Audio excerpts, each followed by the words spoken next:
Pergunta do Gabriel com as palavras dele, tá? Tem uma coisa aqui que... Palavra dele, não é minha não, é dele. Como saber se Deus existe com tantos intelectuais provando que ele não existe? Assim, o provar é que é complicado, né? Por isso que eu falei, palavras dele. O provar... Eu tô vendo o contrário. Eu tô vendo os intelectuais que eram ateus agora se denominar agnósticos, né? Já é uma coisa. Já tô evoluindo. Tá no meu tempo já. Tem um grande ateu que, assim, era um grande propagador do ateísmo até então, que eu já ouvi ele falando que era agnóstico agora. Então, assim, provar que Deus não existe é algo muito forte. Eu acho que nenhum intelectual provou. Eu acho que até Carl Sagan, ele era um agnóstico. Ele se falava, às vezes, que acreditava em Deus, mas, na verdade, ele era um agnóstico, né?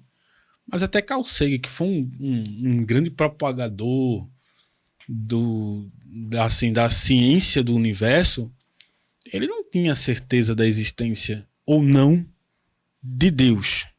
Então, assim, a gente tira isso. Provar nenhum intelectual, seja ele ateu ou não, Karl Marx, Nietzsche, Darwin, que tornou-se ateu. Darwin não era ateu. Ele tornou-se, mas ele não tornou-se nem por causa da teoria da evolução, gente. Ele tornou-se ateu por causa de uma doença que a filha dele teve. Foi mais uma revolta mesmo com Deus. E a doença acabou matando a filha dele. Então ele disse que se Deus existisse, a filha dele não teria morrido, sabe? Eu acho que esse é o dilema da maioria dos ateus. Acho que o único ateu que era ateu, assim, por não ter tido nenhum trauma, foi o Augusto Cury. Augusto Cury era ateu porque, de fato, ele não acreditava, ele não tinha sofrido nenhum trauma. Mas Darwin, Nietzsche também, Karl Marx, que é o mentor da teoria do socialismo, Sim. né? Pronto. Então, assim, nenhum desses daí provaram que não existe um Deus. Ninguém provou. Então, assim, os intelectuais falam, mas, assim, falam abalizado em teorias, que já foi um debate que a gente teve aqui, né? Uhum. Falam abalizados em teorias, e teorias que não podem ser replicadas. A teoria do Big Bang mesmo, que é uma das teorias, né? É teoria, né? É uma das teorias. E, assim, é uma das teorias que já está perdendo já também a sua força. É a que hoje a academia mais replica, assim, ensina, mas ela já está perdendo a sua força, né? Ela já não tem tantos adeptos. Mas, assim, uma das teorias do Big Bang, que não tem nada a ver com a teoria da evolução, né? Não tem nada a ver uma coisa com a outra. Mas, assim, não tem como replicar cientificamente o Big Bang, cara. Não tem não. Não tem como, é impossível. Impossível. A gente tem um telescópio novo que está vendo aí as galáxias, acho que é antes de 500 mil anos, né? Milhões, desculpa. Milhões. Antes de 500 milhões de anos do Big Bang.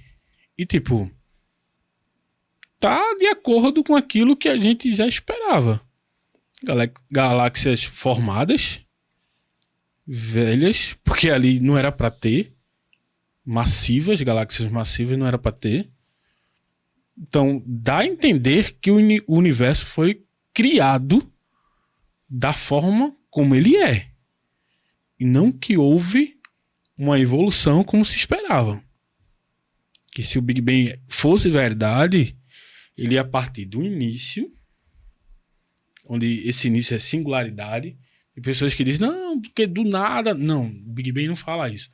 O Big Bang fala que havia uma singularidade, não se sabe o que existia antes do átomo primordial, e de repente começou a se expandir, que formou o que nós temos hoje como universo. Uhum.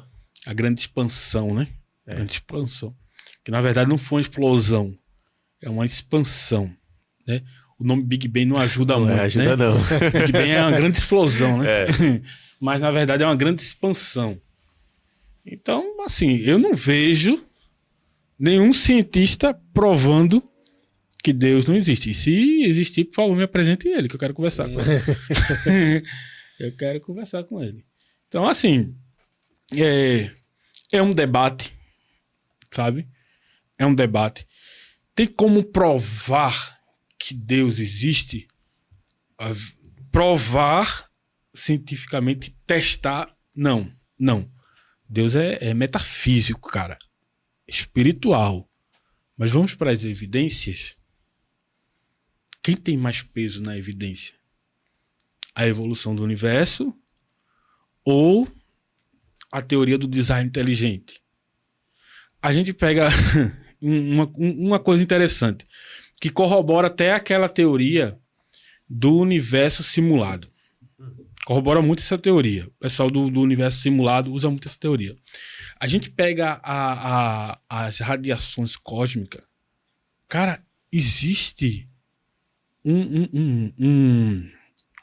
existe como é que eu posso falar? Existe uma codificação para todas, cara. Então, se ela vem de lá, de trás, existe uma codificação para tudo. É como se aquilo ali fosse codificado, como se fosse códigos. Sim. Como fosse programado, né? Programado, cara. Como se fosse programado as coisas. Você pega a distância do Sol da Terra. Como se as coisas fossem programadas. Se o Sol fosse mais próximo, a Terra não suportaria, não existiria vida. Se o Sol fosse mais distante, não haveria vida. Se a Lua fosse mais distante, não haveria vida. Então, tudo isso é codificado. Quem codificou? Quem codificou isso? Aí tem pessoas que dizem que a gente não tá no lugar mais privilegiado do universo. Tá bom, a gente não tá, mas tem vida. E vida é o negócio mais complexo do universo, cara. Vida é o negócio mais complexo do universo. Para existir vida aqui, bilhões de fatores precisaram existir antes para dar probabilidade para a vida existir. E vida complexa que piorou mais ainda esse cálculo. Então, as evidências, elas provam o contrário. Então, ninguém provou que Deus não existe. A gente vai pelas evidências e as evidências estão ao nosso favor. Show de bola. Rapaz, depois a gente tem que gravar um negócio só falando sobre essa questão do... como é realidade simulada? Como é que tu falou agora? É realidade simulada, viu? Tem que falar. Isso aí porque assim, aí a galera que veio no Deus foi um programador, um nerd, foi que... Interessante. Isso aí. Eles falam mais assim, que o universo é simulado devido à estruturação do universo, que é como se fosse um holograma. Como se fosse uma reprodução de holograma, cara. Prefere acreditar nisso do que acreditar em Deus, cara. Tá bom. Só porque as coisas são codificadas, eles acreditam que estão vivendo dentro de uma grande simulação. E isso é partindo de Nestor Bostons, que é um filósofo bem conceituado de Harvard. Foi ele que supôs, assim, propagou, né? Porque essa teoria já é muito antiga. Ela é bem antes do filme Matrix. Matrix, ele já bebe dessa fonte, dessa teoria. Que massa. Só que agora explodiu com esse filósofo, né?